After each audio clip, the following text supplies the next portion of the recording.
Hey everybody, welcome to my YouTube channel. My name is Crys'Dawna. If you are new here, please hit the subscribe button, hit the bell, and you'll get all the latest videos. If you're not new here, welcome back, friends and family. This week, for our custom creations, the piece I got was free 99. Free 99. For those of you who don't understand what I'm saying, it was free. I paid $0 for it. So thank you so much to the gal who I picked this up from. I said, if you end up liking it, let me know and you can have first dibs. So this is a dresser that she had gotten from I think she said a garage sale, yard sale, whatever you guys call it, where you're at. And it wasn't painted, so she had painted it for her son, and now we are gonna completely redo it. I'm talking like this is not going to look like the same piece when we are done with it. We're gonna use power tools, we're gonna build a new base, probably gonna take this top drawer out and build something. My vision for this is that it can be used as maybe not even a dresser, as like something in your hallway, maybe a statement piece in your entryway, something awesome like that. So this piece, the birds are really singing tonight. This piece is going to get a complete makeover. If you guys want to see it, make sure you stay tuned. Everything I use will always be in the description below, so don't forget, you can always go in the description and hit that See More tab, click on the links, it'll take you where you need to go to get whatever I'm using. I am going to have a pricing guide and things like that for you at the end, and we're gonna have fun with this. I have a vision. So first I'm gonna show you what it looks like before, and then we're gonna talk through my vision of this piece.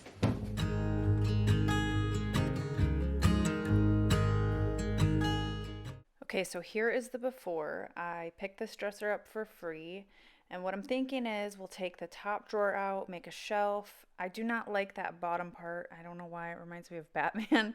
So we're going to take that bottom off, and we are going to rebuild this and kind of make the lines a little bit more straight and give this a more modern look. I'm also going to make some hardware with wooden dowels and some copper piping. All right, everybody, so we are down here with this piece. I got my shoes on, I got my coffee cup, and we are ready to start dismantling and pulling this piece apart to really create something awesome. The first thing I did was remove the top drawer. We are going to completely get rid of that. I will keep it, obviously, and we'll repurpose it. We do need to take that drawer slide out. And then I'm also going to remove all of the hardware. So this hardware was painted and it was a little bit stuck, so I am using my mini pry bar and my hammer to knock them off after I unscrew them.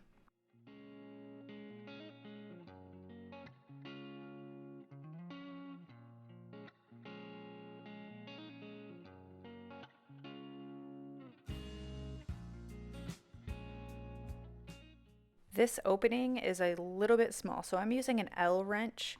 So an L wrench will have a Phillips on one side and a flathead on the other, and it'll help me get into that area because you can see that my drill's not going to fit.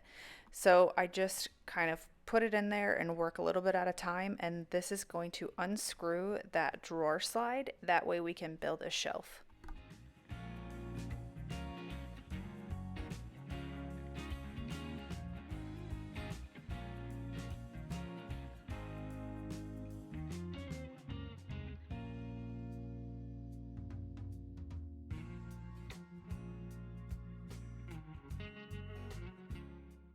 Okay, it is time to remove the Batman wing.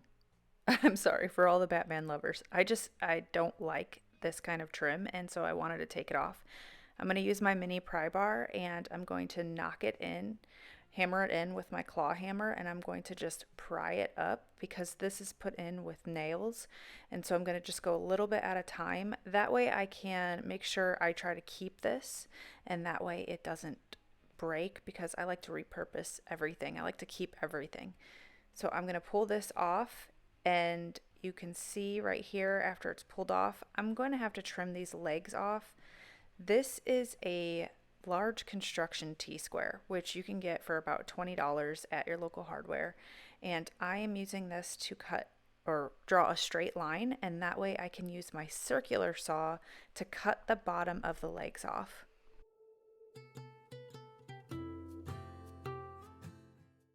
I am using my circular saw to cut along the edge of that mark that I have right there, that line that I have.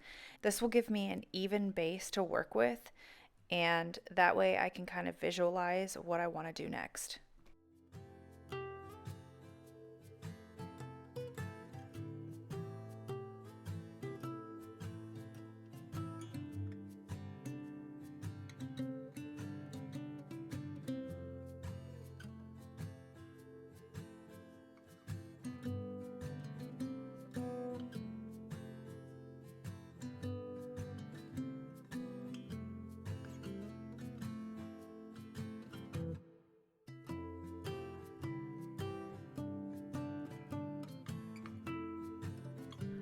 Okay, so I had this idea. I've got this 2x2 oak, and what I'm going to do is I'm going to cut legs. I'm going to do 45-degree angles on both sides of these legs. That way they kind of angle out, and you'll see what I'm talking about in a second. I want to go for a chunky modern look on this piece, and I want to create a whole new base. Now, first of all, don't pay attention to the wood trim that's on the bottom because I completely took it off, and you'll see that later. So I'm not even going to show you how I did that. I'm going to show you how I fixed it. It's not important because it's not going to be attached to the legs anyway. So this is how I'm going to do the legs. What I'm doing is I am measuring these, and I want to make sure that it stands 3 inches from the bottom of that trim piece that you see. So you can see me clamping that on, and then I'm going to mess around with the other one. I'm going to measure, make sure that it's 3 inches. I'm going to clamp it, and then we're going to make sure they're level, and we're going to start building these little bases to screw the legs into. My husband helped me for this one. He came downstairs and hung out with me for a little bit, and then he disappeared and I had to finish it, but it was nice to work with him.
The bottom of this dresser had some cross braces already on it, which was great, but we still needed to make an additional brace so that that 2x2 foot could sit on it. So we added another 1-inch piece of wood.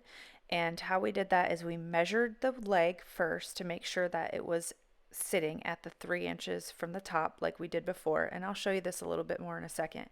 But we need to add these braces so that it covers the entire foot. So I am taking a Kreg Jig drill bit, and I am going to make pocket holes. Now, I've showed you guys how to do countersunk holes for your nails or your screws.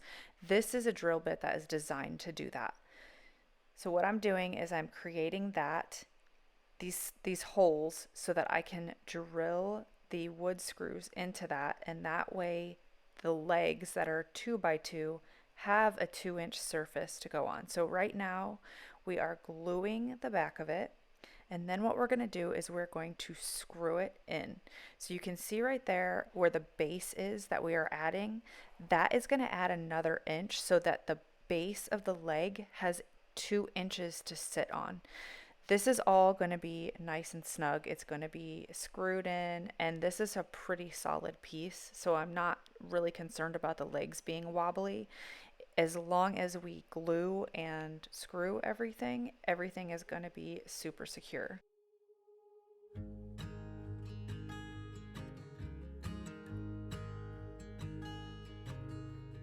Oh my child, I know you're hurt and you can't let go. It's not your fault and you don't deserve. Now you can see when we set the foot back down where that brace is, it's completely covered. So this foot has a great platform to sit on. So now we are talking about, hey, where do we want to put our pocket holes? And so my husband is going to drill 2 pocket holes, one that will screw into that base that we added and one that will screw into the pre-existing base. And that way these legs will be super secure. So we're going to clamp it on there and make sure, so you see that line, we made sure we measured where it was at 3 inches, so we put it perfect. Now when you are doing a pocket hole yourself without a jig, you're going to go straight and then you're going to start turning it to go down like my husband did on here, and that way you have a countersunk hole that your screw will go into. And we will be using Kreg Jig screws to go into this, which are wood screws.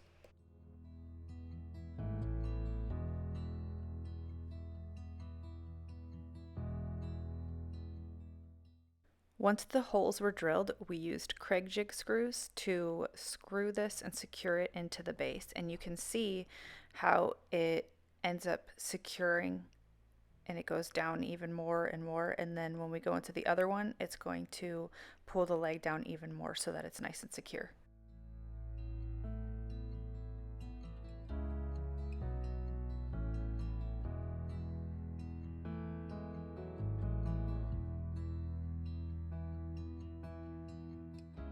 At this point now, anytime I add another leg, I'm going to put a 1x2 oak board across because I know that this is going to be straight, and I'm going to make sure that it is level, and then I'm going to clamp it into place, and I'm going to do the same exact thing we did on the other leg to this one. So now I'm making my pocket holes. At this point, my husband left. I think he went to go play guitar or something. So I am doing the same exact thing we did before. I'm making pocket holes and I'm going to screw into that. So now we're going to do the back legs. I'm going to make sure that that is level, and then I'm going to mark where it is so that way I don't forget.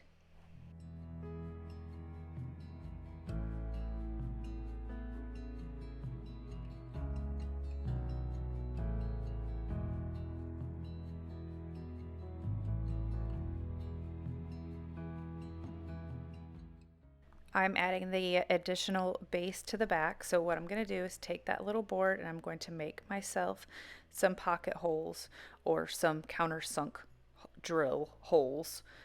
And we're going to glue and screw that into there so that that leg has a better base to sit on.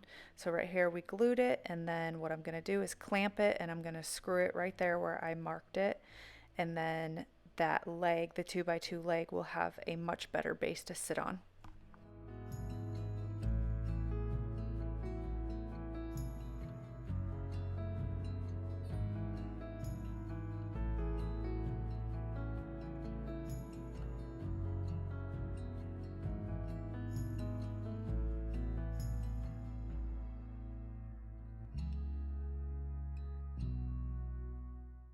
Once I've added my base, I am going to dry fit it with the leg just to make sure that everything looks good and that I know that that base is going to be perfect for that. And then what I'm going to do is I am going to glue it, and then I'm going to clamp it in place. And before I drill my holes or put any kind of screws in here, I'm going to make sure that is level one more time. So I make sure things are level over and over and over. You can never check too many times. It's kind of like before you cut, you measure you know, 2 or 3 times before you actually cut. I always make sure things are level a few times before I permanently affix them to things. So now I'm going to make my pocket holes. Remember, you go in straight and then you slowly turn the drill bit to be perpendicular. And so you're going to go in straight and then start turning the drill bit in upward motion. And this will create a pocket hole without using a jig.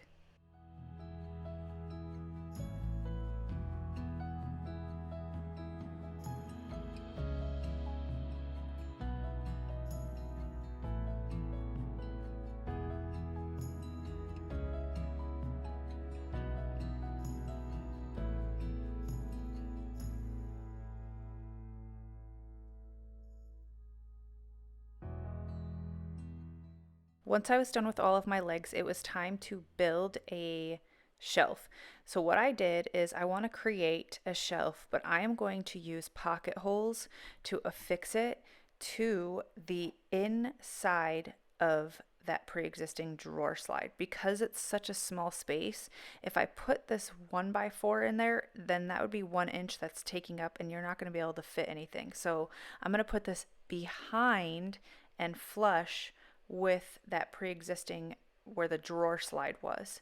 So I'm going to cut them to size, and you can see right here I have measured and I'm cutting them and I'm dry fitting them to make sure that that is perfect size.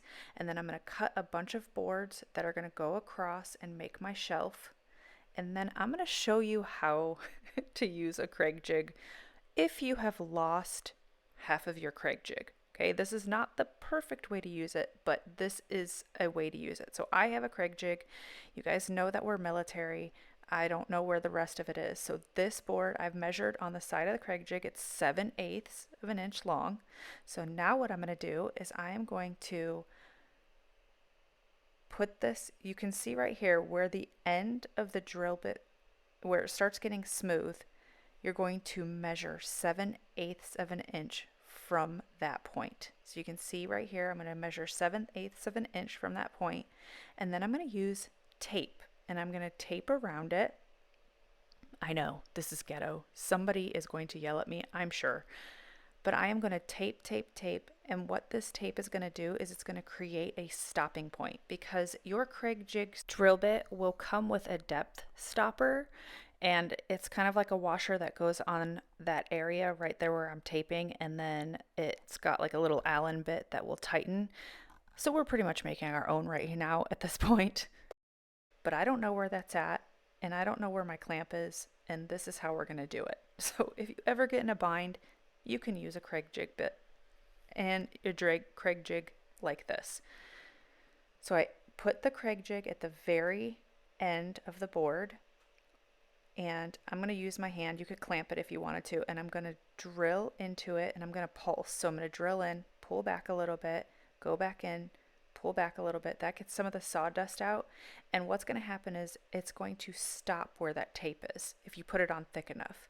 And this is going to allow me to make pocket holes without having that stopper brace on there, and you can still make pocket holes. So it might be ghetto, but it works. And I ordered a new Kreg jig, so I'll show you guys how to properly use it in another video, I promise. Please don't come for my head.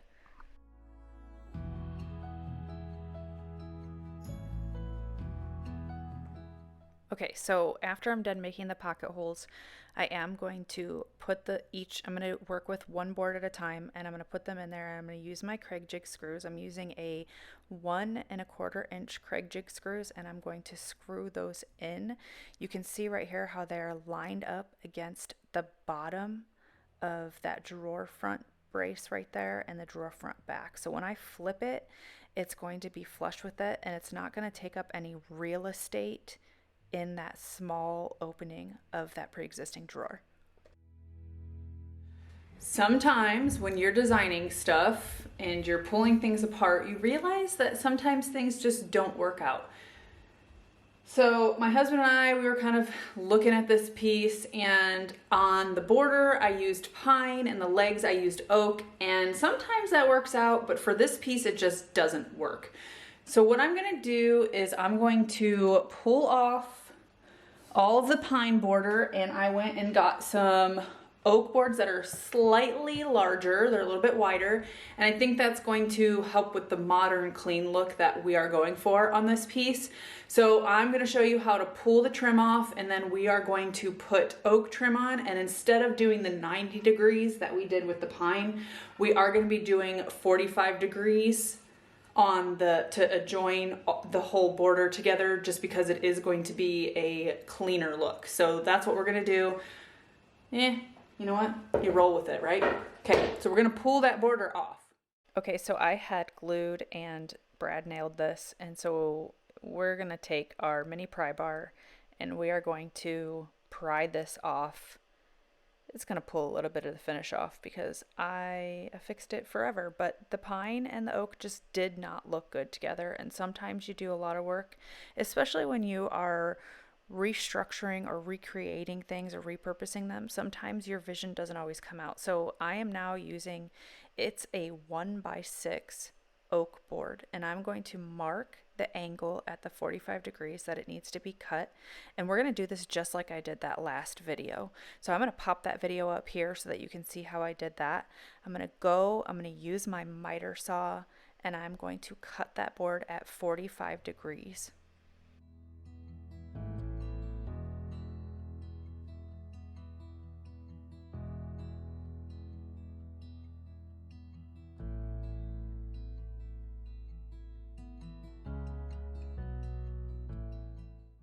I am dry fitting that board now to make sure that everything looks good. Remember, I always cut a little bit over, and when I'm measuring, I measure 3 times, then cut once. So now I'm going to butt up these 45-degree angles next to each other just to make sure. So this is the other part of that board that I cut. Now I am going to clamp the 1x6 oak board on the front of the piece so that I can tell where I need to cut the angle. So I'm going to set the piece that I just cut for the side on top so it overlaps the front of that other trim piece. I'm going to line it up where it needs to be, and then I'm going to mark it with the pencil. So you can see it's exactly where it needs to be. I'm going to go on the other side. I'm going to do the same thing. I'm going to line up that 45-degree angle with the very front of the piece so I know that's where it needs to be. I'm going to mark it with a pencil, and that's how I know where I need to cut that front board. And I marked the cut area. Remember, I always cut on the larger side. So I cut it and I brought it back upstairs, and now you can see that it fits perfectly with each other. And now we can affix this new trim that's going to look much better to the bottom of the piece. And remember, I told you about the legs. The legs are affixed to the bottom. They weren't affixed to that trim, and that's why I didn't want you to worry about that trim before. This piece of wood is slightly bigger than the pine board I had before, so I am marking the bottom of that bottom drawer so I know that they are not going to hit each other. So I know that that board needs to stay below that line. So I am going to put some glue on the dresser, and now I am going to affix this wood to the dresser. So I'm going to put the wood glue on here, and now I'm using it on the legs, because I know that it looks good. I dry fitted it and it looks really good. So it looks way better than the pine. So I used oak and oak together for this. So now I'm going to put this in its place where it needs to go. I'm going to clamp it. You're going to see I'm going to use a level, make sure it's level before I use my brad nailer. So I actually pulled my Boss Stitch brad nailer and my Cobalt air compressor out because oak is so hard. I cannot hand brad nail this easily. I can hand brad nail pine, but hand brad nailing oak is nearly impossible for me.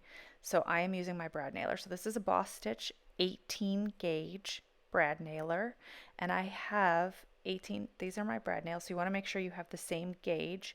These are 1.25 inches, and this is how you're going to put them in. Make sure when you are putting your nails and things in that you do not have it plugged in, just in case. There is a safety mechanism on this, and I'll show you that in a little bit.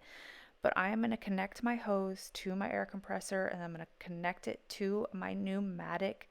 This is a pneumatic nail gun.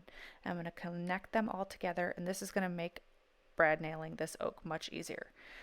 So I'm going to push it in, and then you're going to pull the trigger. And that is how you use a brad nailer, a pneumatic brad nailer. You can see right here, I'm going to show you in a second. So on the brad nailer, it shows you exactly where the nail is going to come out. So you can line it up to where you need it to go. And you can see I'm going to push in really quick. That it has to be pushed in for the nail to come out. So you're going to push it in, pull the trigger, and it's going to nail perfectly.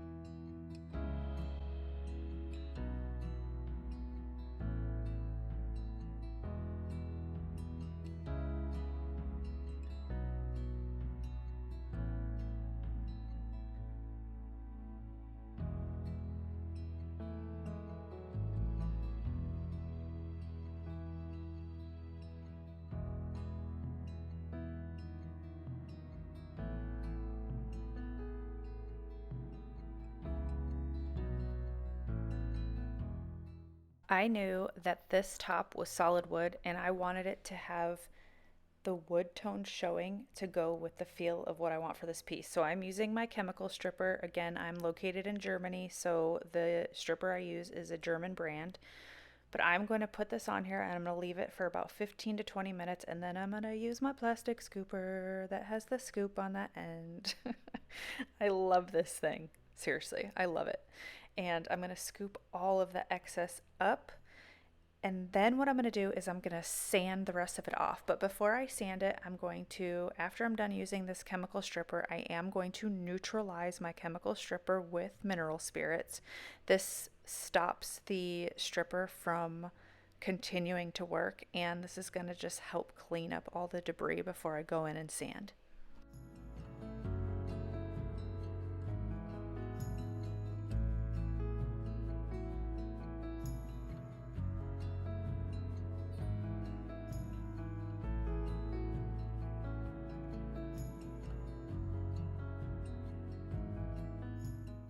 Before I sand, I'm going to clean the body with Dixie Belle's White Lightning Cleaner. What I've done is I've actually mixed it in a spray bottle, and I did make sure that I labeled it so that I know that that's White Lightning. So with the White Lightning Cleaner, it is going to clean your piece first before you sand so that you're not sanding any dirt and grime into the surface of your piece. I'm going to clean it all really well with that, and then I'm going to go over it with just water and a different clean rag so that I can get any residual off. I am going to be using a mineral paint on this, and so I need to make sure that I clean the surface really well, and I'm going to scuff sand the surface really, really well. And the reason why I decided to clean before I sanded the top is because I needed to scuff sand the body anyways. So I cleaned it first, scuff sanded the body, and then we're going to sand the top. But I'm scuff sanding with a 120 grit. I did the entire thing. Now I'm going over the top of the piece, and I'm going to try to get all the pre-existing finish, which is a paint, off. I'm not quite sure what kind of paint she used, but it is embedded pretty deep in there. So I started with an 80 grit and I went over the entire thing. Then I went to a 120 grit. Then I went to a 220 grit, and it made it pretty flawless. I am going to allow this to sit for a little bit before I put any kind of sealer on it, but I'm just going to put a poly on it. I'm not going to stain it. I'm just going to use the natural wood.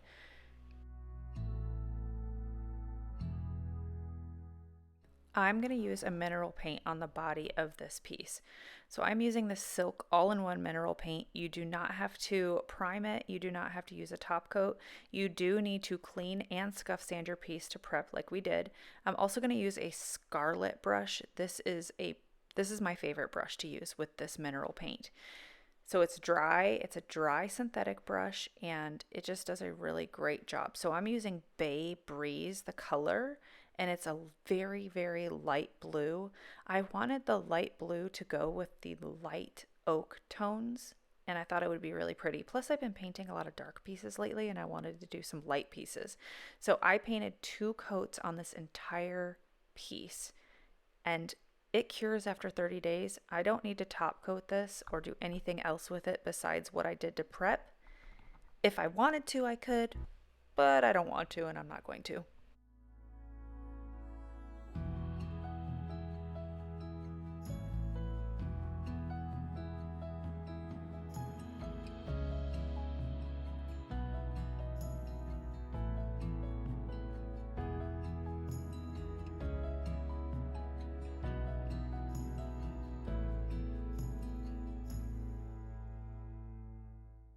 In my last video, I made homemade copper hardware with reducing teas, but today I want to paint it gold. So I am going to be using reducing teas. I did paint the caps, but I didn't end up using those. What you're going to want to do when you spray paint is you're going to want to shake it really well, and I'm going to show you something that's really important. First, I'm going to prime it to get it all out, to get myself ready, and then I am going to just do almost like a feathering motion. You don't want to sit there over what you're painting and just squirt it on there. You want to just kind of lightly feather it, do thin coats. That's going to give you the best finish, and it's going to allow it to dry properly, because if you just glop it on there, it's not going to dry really nice and it's not going to look nice. So you see how I'm just kind of lightly going over little coats? I'm going to show you here. Do not sit over your piece and do that. Do light feathering coats. And that is going to give you a much better surface. So you see how nice and smooth that looks? That is how you're going to spray paint. And every time I spray paint, I always seal it with a spray lacquer. So you're just going to do the same exact thing, just light coats over it. This will help it so it doesn't chip. And now I have gold reducing teas that I'm going to use for the hardware. Again, I didn't end up using the caps, but I'm going to use a 14mm dowel. And these are 15mm reducing teas. And I'm going to just twist it in.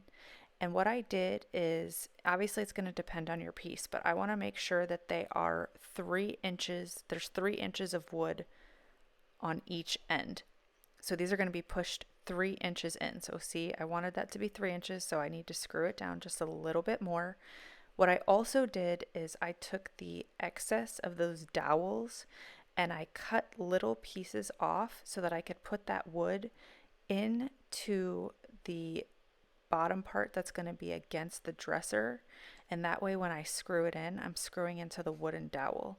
So I'm going to measure the 3 inches on each side, make sure it's good. I had 4 drawers. I've got 1 on each side. I'm going to show you right here. I butt it up against the drawer just to make sure that it looks good. And then I'm going to insert those little pieces of the dowel. I'm going to glue it in there. I'm going to put glue in there, and I'm going to insert those little pieces of the dowel, and I'm going to wait for them to completely dry before I screw these in. I'm going to be using Kreg wood screws to screw these in. So what I'm going to do, I'm going to show you really quick. I make little pilot holes in the pieces of wood that are in there just because it's such a hard wood. It's easier for the screw to go in. So just make yourself little pilot holes. Take your screw, put it in from the back, and then just screw it right into that reducing tee that now should have that little wooden dowel in there. It should screw right in there. And what I'm going to do is I'm going to put the other one by the hole, make sure everything's level. I'm going to put a level on it to make sure that that hardware is level. And then once it is, I'm going to screw the other side into it, so that way I know that that hardware is good, it's secure, and it's level.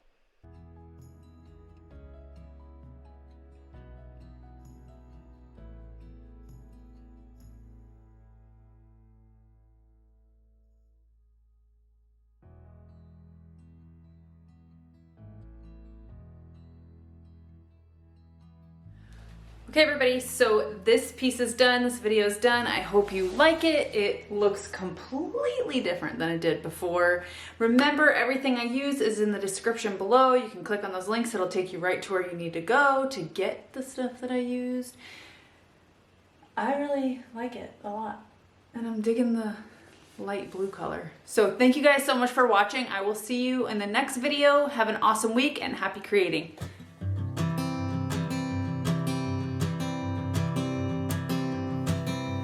Oh my love, you're such a fragile thing, I know. And with the winter comes the ice, the snow, but I'm here to hold.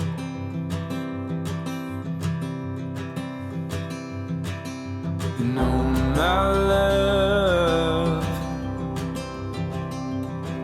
don't worry about the cold just yet. The trees haven't started to shed.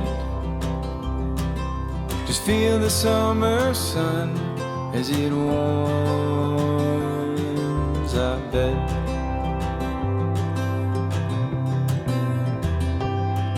I'm lying, and I'm lying